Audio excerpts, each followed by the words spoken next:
अस्सलाम वालेकुम नाजरीन, मैं ਤੁਹਾਡਾ ਹੋਸਟ ਅਖਤਰ ਚੌਧਰੀ ਤੇ ਤੁਸੀਂ ਵੇਖ ਰਹੇ ਹੋ ਮੇਰਾ YouTube ਚੈਨਲ। ਤੇ ਨਾਜ਼ਰੀਨ, ਗੱਲਾਂ ਕਰਦਿਆਂ ਸਾਡੀ ਵੀਡੀਓ ਬਹੁਤ ਵੱਡੀ ਬਣ ਗਈ ਤੇ ਅਸੀਂ ਫੈਸਲਾ ਕੀਤਾ ਕਿ ਇਹ ਵੀਡੀਓ ਅਸੀਂ ਤੁਹਾਡੇ ਤੱਕ ਦੋ ਤਿੰਨ ਪਾਰਟ ਕਰਕੇ ਤੁਹਾਡੇ ਤੱਕ ਅਸੀਂ ਪਹੁੰਚਾਵਾਂਗੇ। ਨਾਜ਼ਰੀਨ, ਜਿਸ ਤਰ੍ਹਾਂ ਕਿ ਤੁਹਾਨੂੰ ਪਤਾ ਹੈ ਕਿ ਅਸੀਂ ਅੱਜ ਮੌਜੂਦ ਹਾਂ ਚੱਕ ਨੰਬਰ 2 1RA ਦੇ ਵਿੱਚ। ਤੇ ਤੁਸੀਂ ਯਕੀਨ ਮੰਨੋ ਕਿ ਸਾਡੇ ਭਾਗ ਜਾਗੇ, ਸਾਡੇ ਤੇ ਅੱਲਾਹ ਪਾਕ ਦਾ ਇਹ ਖਾਸ ਕਰਮ ਹੋਇਆ ਕਿ ਅਸੀਂ ਅੱਜ ਆਪਣੇ ਬਜ਼ੁਰਗਾਂ ਦੇ ਕੋਲ ਪਹੁੰਚੇ ਹਾਂ ਤੇ ਬਾਬਾ ਮੁਹੰਮਦ ਹਨੀਫ ਸਾਹਿਬ ਨਾਲ ਵੀ ਤੁਹਾਡੀ ਮੁਲਾਕਾਤ ਕਰਵਾਈ ਹੈ ਤੇ ਅਸੀਂ ਹੁਣ ਤੁਹਾਡੀ ਮੁਲਾਕਾਤ ਬਾਬਾ ਚੌਧਰੀ ਜ਼ਿਆਉਦੀਨ ਸਾਹਿਬ ਨਾਲ ਵੀ ਕਰਵਾਉਣ ਲੱਗੇ ਹਾਂ, ਕਿਉਂਕਿ ਬਾਬਾ ਜ਼ਿਆਉਦੀਨ ਦੇ ਜਿਹੜੇ ਵਡਕੇ ਸੀ ਉਹ ਪਾਕਿਸਤਾਨ ਬਣਨ ਤੋਂ ਪਹਿਲਾਂ ਹੀ ਇਸ ਪਿੰਡ ਦੇ ਵਿੱਚ ਹੀ ਰਹਿੰਦੇ ਸੀ ਤੇ ਤਾਰੀਖ ਦੇ ਬਾਰੇ 'ਚ ਬਾਬਾ ਜੀ ਨੂੰ ਬਹੁਤ ਕੁਝ ਪਤਾ ਹੈ। ਤੇ ਅਸੀਂ ਚਾਹੁੰਦੇ ਹਾਂ ਕਿ ਜਿਹੜੀਆਂ ਇਹ ਖੂਬਸੂਰਤ ਯਾਦਾਂ ਨੇ ਪੁਰਾਣੀਆਂ, ਉਹ ਬਾਬਾ ਜੀ ਵੀ ਸਾਡੇ ਨਾਲ ਸ਼ੇਅਰ ਕਰਨ। ਤੇ ਹੁਣ ਅਸੀਂ ਬਾਬਾ ਜੀ ਕੋਲੋਂ ਪੁੱਛਦੇ ਹਾਂ। ਇਹ ਹੁਣ ਜਿਹੜਾ ਨਾ ਜੀ ਮੇਰੇ ਵਾਲਾ ਸਾਹਿਬ ਇੱਥੇ ਸਨ 1922 ਚ ਆ ਗਏ ਤੇ ਇੱਥੇ ਆਣ ਕੇ ਉਹਨਾਂ ਨੇ ਦੇਖਿਆ ਬਈ ਮਾਹੌਲ ਨੂੰ ਦੇਖਿਆ ਤੇ ਇਹ ਜਿਹੜੀ ਸਾਰੀ ਇੱਥੇ ਫੌਜੀ ਅਲਾਟਮੈਂਟ ਸੀ ਸਾਰੀ 2 1R ਦੇ ਵਿੱਚ ਪੰਜੇ ਪਿੰਡ ਜਿਹੜੇ ਨਾ ਫੌਜੀਆਂ ਦੇ ਸਨ। ਇਹ ਮੁਸਲਮਾਨਾਂ ਦੇ ਪਿੰਡ ਸੀ 2 1R, ਬਾਕੀ ਸਿੱਖ ਤੇ ਹਿੰਦੂ ਸਨ ਤੇ ਮੁਸਲਮਾਨਾਂ ਦੇ ਕੋਈ 12-14 ਪਿੰਡ ਹੈਗੇ ਸਨ ਇੱਥੇ ਫੌਜੀਆਂ ਦੇ, ਜਿਹੜੇ 1L ਤੇ 1 ਆਪਣਾ 2L ਦੇ ਵਿੱਚ। ਇੱਥੇ ਚੋਰੀ ਚਕਾਰੀ ਬਹੁਤ ਜ਼ਿਆਦਾ ਸੀ, ਇੰਤਹਾ ਦਰਜੇ ਦੀ। ਜਿੰਨਾ ਵੀ ਹੈ ਨਾ ਹੈ ਲੋਕਲ ਏਰੀਆ, ਇਹ ਸਭ ਚੋਰੀ ਵਿੱਚ ਗੁਜ਼ਾਰਾ ਕਰਦੇ ਸਨ। ਅਤੇ ਜਦੋਂ ਫੌਜੀ ਆਣ ਕੇ ਇੱਥੇ ਵਸੇ ਨੇ ਅਤੇ ਉਹ ਫਿਰ ਇੱਥੇ ਇਹਨਾਂ ਦੀ ਚੋਰੀਆਂ ਵੀ ਲੱਗੀਆਂ ਹੋਣ, ਫਿਰ ਵਾਲਦ ਸਾਹਿਬ ਨੇ ਵੇਖਿਆ ਵੀ ਮੈਂ ਇੱਥੇ ਕਿਸ ਤਰੀਕੇ ਨਾਲ ਬਾਜ਼ਿਦ ਤਰੀਕੇ ਨਾਲ ਰਹਿ ਸਕਦੇ ਹਾਂ। ਉਹਨਾਂ ਨੇ ਫਿਰ ਫੌਜੀ ਯੂਨੀਅਨ ਬਣਵਾਈ ਹੈ ਜਿਹਦੇ ਵਿੱਚ ਸਿਰਫ ਮੁਸਲਮਾਨ ਹੀ ਸਨ। ਮੁਸਲਮਾਨ ਪਿੰਡਾਂ ਦੇ ਜਿਹੜੇ ਫੌਜੀ ਸਨ ਉਹ ਇਕੱਠੇ ਕੀਤੇ, ਇੱਕ ਯੂਨੀਅਨ ਬਣਾਈ। ਮੇਰੇ ਵਾਲਦ ਸਾਹਿਬ ਉਹਦੇ ਪ੍ਰੈਜ਼ੀਡੈਂਟ ਬਣੇ ਅਤੇ ਬਕਾਇਦਾ ਇੱਕ ਦਫ਼ਤਰ ਬਣਾਇਆ ਇੱਥੇ ਨਾਲੇ ਸ਼ਹਿਰ ਦੇ ਵਿੱਚ। ਅਤੇ ਬਕਾਇਦਾ ਉੱਥੇ ਫਿਰ ਉਹ ਰੋਜ਼ਾਨਾ ਉੱਥੇ ਜਾਂਦੇ ਸਨ, ਖਜ਼ਾਨਚੀ ਰੱਖਿਆ ਉੱਥੇ ਬਕਾਇਦਾ ਉਹ ਮੰਡੀ ਦੇ ਵਿੱਚ ਜਿਹੜਾ ਹੈ ਸਮਾਨ ਵਗੈਰਾ, ਉਹ ਜ਼ਿਮੀਂਦਾਰ ਜਿਹੜਾ ਆਪਣੀ ਜਿੰਸ ਲੈ ਕੇ ਜਾਂਦੇ ਸੀ ਉਹ ਵੀ ਉੱਥੇ ਉਹ ਫੌਜੀ ਯੂਨੀਅਨ ਦੀ ਦੁਕਾਨ 'ਤੇ ਜਾਂਦੇ ਸੀ। ਅਤੇ ਉਹਨਾਂ ਨੇ ਫਿਰ ਇੱਕ ਅਸੂਲ ਤੈਅ ਕੀਤਾ ਵੀ ਇੱਥੇ ਜਿਹੜਾ ਨਾ ਕੋਈ ਆਦਮੀ ਥਾਣੇ ਨਹੀਂ ਜਾਏਗਾ, ਕੋਈ ਆਦਮੀ ਤਹਿਸੀਲੇ ਨਹੀਂ ਜਾਏਗਾ। ਜਿਸ ਬੰਦੇ ਨੂੰ ਕੋਈ ਤੰਗੀ ਤਕਲੀਫ ਹੋਏਗੀ ਉਹ ਇੱਥੇ ਸ਼ਿਕਾਇਤ ਕਰੇਗਾ ਆਣ ਕੇ ਫੌਜੀ ਯੂਨੀਅਨ ਦੇ ਦਫ਼ਤਰ ਵਿੱਚ। ਇਹ ਫਿਰ ਉੱਥੇ ਉਦੋਂ ਜ਼ਿਲ੍ਹਾ ਸਾਹੀਵਾਲ ਸੀ, ਫਿਰ ਇਹ SP ਨੂੰ ਮਿਲਦੇ ਸਨ ਜਾ ਕੇ, ਵਫਦ ਜਾ ਕੇ ਪੂਰੇ ਦਾ ਪੂਰਾ। ਇਸੇ ਤਰ੍ਹਾਂ ਵਾਇਸਰਾਏ ਹਿੰਦ ਜਿਹੜਾ ਹੈ ਨਾ ਉਹ ਬਾਈ ਟ੍ਰੇਨ ਜਾ ਰਿਹਾ ਸੀ ਲਾਹੌਰ ਤੋਂ ਮੁਲਤਾਨ, ਅਤੇ ਇੱਥੇ ਸਕੂਲ ਨਹੀਂ ਹੈਗਾ ਸੀ ਮੇਰੇ ਨਾਲੇ ਦੇ ਵਿੱਚ। ਅਤੇ ਸਰਦਾਰ ਬਸ਼ੀਰ ਅਹਿਮਦ ਸਨ ਫੌਤ ਹੋ ਗਏ ਨੇ, ਉਹਨਾਂ ਦੇ ਵਾਲਦ ਸਨ ਇੱਥੇ 7 1R ਦੇ ਵਿੱਚ। ਅਤੇ ਉਹਨਾਂ ਨਾਲ ਮਸ਼ਵਰਾ ਕੀਤਾ ਅਤੇ ਉਹਨਾਂ ਦੀ ਕਿਆਦਤ ਦੇ ਵਿੱਚ ਮੇਰੇ ਵਾਲਦ ਸਾਹਿਬ ਅਤੇ ਫੌਜੀਆਂ ਦਾ ਵਫਦ ਜਿਹੜਾ ਹੈ ਨਾ ਉਹ ਕਾੜੇ ਜਾ ਕੇ, ਕਿਉਂਕਿ ਗੱਡੀ ਉਸ ਵੇਲੇ ਕਾੜੇ ਠਹਿਰਦੀ ਸੀ, ਨਾਲੇ ਨਹੀਂ ਸੀ ਠਹਿਰਦੀ। ਉੱਥੇ ਵੈਸੇ ਨੂੰ ਮਿਲਿਆ ਵੀ ਸਾਡੇ ਇੱਥੇ ਨਾਲੇ ਦੇ ਸਕੂਲ ਨਹੀਂ ਹੈਗਾ। ਅਤੇ ਉਹਨਾਂ ਨੇ ਕਿਹਾ ਵੀ ਜੰਗੇ ਅਜ਼ੀਮ ਹੋ ਗਿਆ ਹਟੀਏ ਹੈ, ਇਸ ਵਾਸਤੇ ਸਾਡੇ ਕੋਲ ਤਾਂ ਪੈਸੇ ਨਹੀਂ ਹੈਗੇ। ਉਹਨਾਂ ਕਿਹਾ ਜੀ ਪੈਸੇ ਅਸੀਂ ਆਪ ਦੇਵਾਂਗੇ, ਤੁਸੀਂ ਸਾਨੂੰ ਜ਼ਮੀਨ ਅਲਾਟ ਕਰ ਦਿਓ। ਉਹ DC ਕੋਲ ਸੀ, ਉਹਨਾਂ ਕਿਹਾ ਵੀ ਜਿਹੜੀ ਜ਼ਮੀਨ ਕਹਿੰਦੇ ਨੇ ਉਹ ਅਲਾਟ ਕਰ ਦਿਓ। ਮੇਰੇ ਖਿਆਲ ਪੂਰੇ ਪੰਜਾਬ ਦੇ ਵਿੱਚ ਰਨਾਲਾ ਸ਼ਹਿਰ ਇੱਕ ਵਹਿ ਜਗ੍ਹਾ ਜਿਹਦੇ ਹਾਇਰ ਸੈਕੰਡਰੀ ਸਕੂਲ ਦੇ ਵਿੱਚ 1 ਮਰਬਾ ਜ਼ਮੀਨ ਹੈਗੀ ਹੈ। ਉਹ ਨਾ ਕਿਸੇ ਥਾਂ 'ਤੇ 10ਵੀਂ ਜਮਾਤ ਦੇ ਸਕੂਲਾਂ ਦੀ ਕਰ ਜਿਹੜਾ ਹੈ ਨਾ ਮਰਬਾ ਜ਼ਮੀਨ ਨਹੀਂ ਹੈਗੀ, ਉਹ ਜ਼ਮੀਨ ਅਲਾਟ ਹੋ ਗਈ। ਉਹਨਾਂ ਨੇ ਫੌਜੀ ਉਹਨਾਂ ਦਾ ਇਜਲਾਸ ਬੁਲਾ ਕੇ ਉਹਨਾਂ ਕਿਹਾ ਵੀ ਤਮਾਮ ਨੰਬਰਦਾਰ ਜਿਹੜੇ ਨਾ ਮੁਸਲਮਾਨ ਪਿੰਡਾਂ ਦੇ ਉਹ ਮਾਲੀਏ ਦੇ ਨਾਲ ਇੰਨੇ ਪੈਸੇ ਨਾਲ ਲੈਣਗੇ। ਉਹ ਪੈਸੇ ਇਕੱਠੇ ਹੋ ਗਏ ਨੇ ਜਿਸ ਵਾਰ ਜੀ ਕਾਫੀ ਸਾਰੇ, ਅਤੇ ਫਿਰ ਉਹਨਾਂ ਨੇ ਮਹਿਕਮੇ ਤਾਲੀਮ ਦੇ ਵਿੱਚ ਉਹ ਜਮ੍ਹਾਂ ਕਰਵਾ ਕੇ ਉਹਨਾਂ ਨੇ ਫਿਰ ਇਹ ਬਿਲਡਿੰਗ ਬਣਾ ਦਿੱਤੀ ਹੈ ਅਤੇ ਇੱਥੇ ਸਕੂਲ ਦਾ ਇਜਰਾ ਹੋ ਗਿਆ ਨਾ 10ਵੀਂ ਜਮਾਤ ਦਾ। ਇਸ ਤਰ੍ਹਾਂ ਇੱਥੇ ਤਾਲੀਮ ਦਾ ਮਸਲਾ ਉਹਨਾਂ ਨੇ ਹੱਲ ਕਰਾਇਆ। ਬਾਕੀ ਫਿਰ ਜਿਹੜਾ ਹੈ ਇੱਥੇ ਜਦੋਂ ਵਾਲਦ ਸਾਹਿਬ ਇੱਥੇ ਬਲਦੀਆ ਦੇ ਵੀ ਚੇਅਰਮੈਨ ਰਹੇ ਨੇ, ਤੇ ਉਹ ਗਏ ਨੇ ਜਿਸ ਵਾਰ ਇੱਥੇ ਵੇਖਿਆ ਵੀ ਇੱਥੇ ਤਾਂ ਉਹ ਜਿਹੜਾ ਜਿੱਥੇ ਇਹ ਹੁਣ ਦਫ਼ਤਰ ਬਣਿਆ ਹੈ ਬਲਦੀਆ ਦਾ, ਇਹ ਖਾਲੀ ਜਗ੍ਹਾ ਪਈ ਸੀ। ਤੇ ਜਿੱਥੇ ਇਮਾਮ ਬਾਰਗਾ ਹੈ ਇਹ ਹਿੰਦੂਆਂ ਦਾ ਮੰਦਰ ਸੀ। ਤੇ ਵਾਲੇ ਸਾਹਿਬ ਸੁਬਾਹ ਨੂੰ ਗਏ ਤੇ ਵੇਖਿਆ ਚਾਰ ਦੀਵਾਰੀ ਹੋਈ ਹੈ ਉਸ ਦੀ ਖਾਲੀ ਜਗ੍ਹਾ ਦੀ। ਪੁੱਛਿਆ ਵੀ ਇਹ ਚਾਰ ਦੀਵਾਰੀ ਕਿਹਨੇ ਕੀਤੀ? ਉਹਨਾਂ ਆਖਿਆ ਇਹ ਸਿੱਖਾਂ ਨੇ ਕੀਤੀ।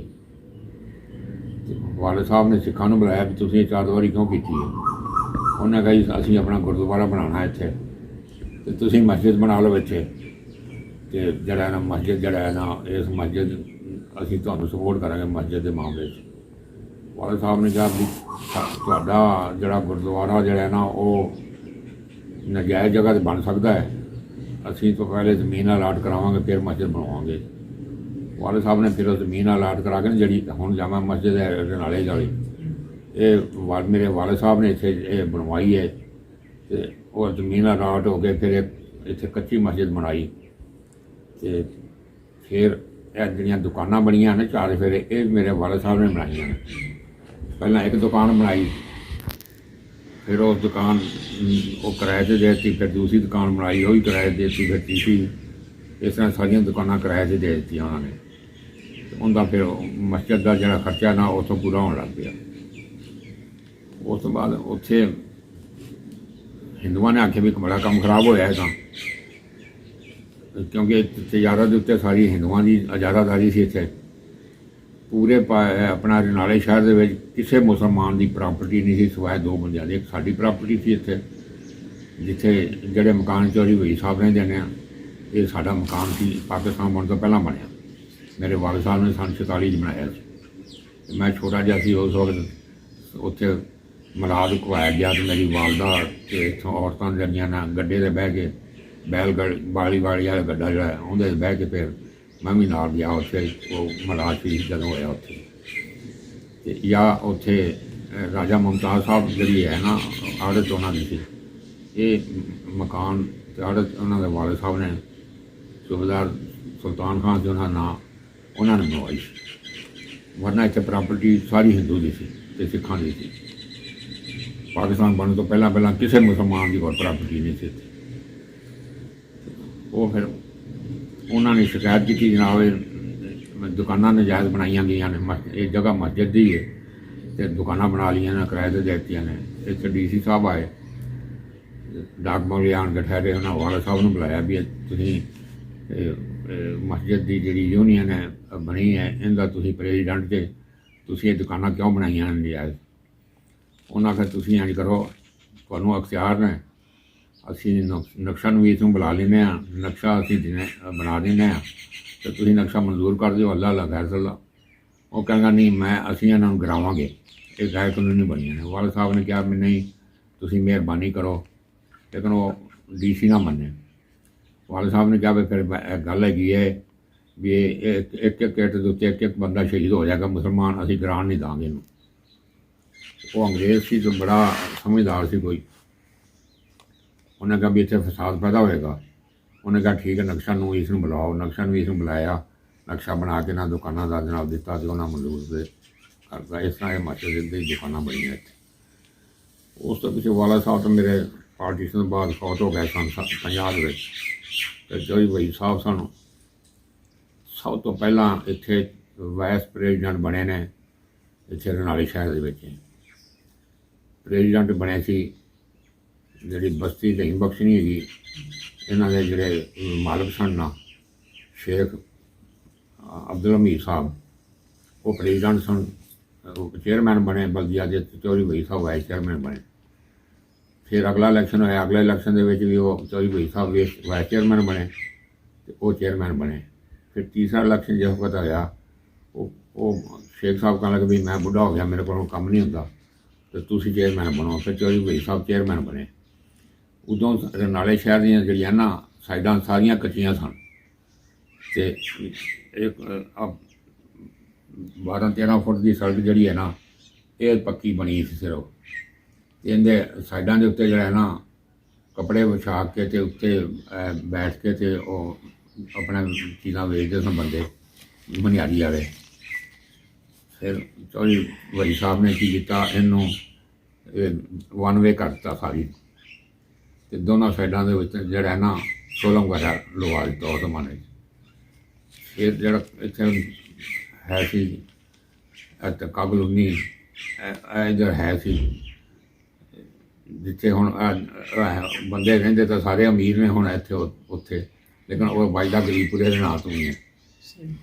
ਅਤੇ ਬਹੁਤ ਯਾਨੀ ਜਿੱਥੇ ਆਪਣਾ ਪੁਰਾਣੀ ਸਬਜ਼ੀ ਮੰਡੀ ਸੀ ਇਹ, ਇੱਥੇ ਇੱਕ ਘਰ ਦਾ ਉਹ ਟੋਏ ਦੇ ਵਿੱਚ ਬਣੇ ਸੀ ਮਕਾਨ, ਇੱਕ ਘਰ ਦੀ ਛੱਤ ਸੀ, ਦੂਸਰੇ ਦਾ ਉਹ ਸੇਨ ਬਣਦਾ ਸੀ।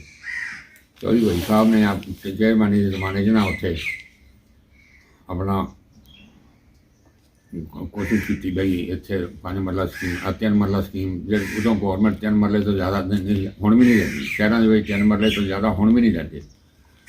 ਉਹ 3 ਮਰਲਾ ਸਕੀਮ ਮਨਜ਼ੂਰ ਕਰਾਈ ਉੱਥੇ ਅਨਵਾਰ ਸ਼ਹੀਦ ਕਲੋਨੀ ਵਾਲੀ, ਅਤੇ ਉਦੋਂ DC ਮੁਜ਼ੱਫਰ ਕਾਦਰ ਸੀ ਇੱਥੇ।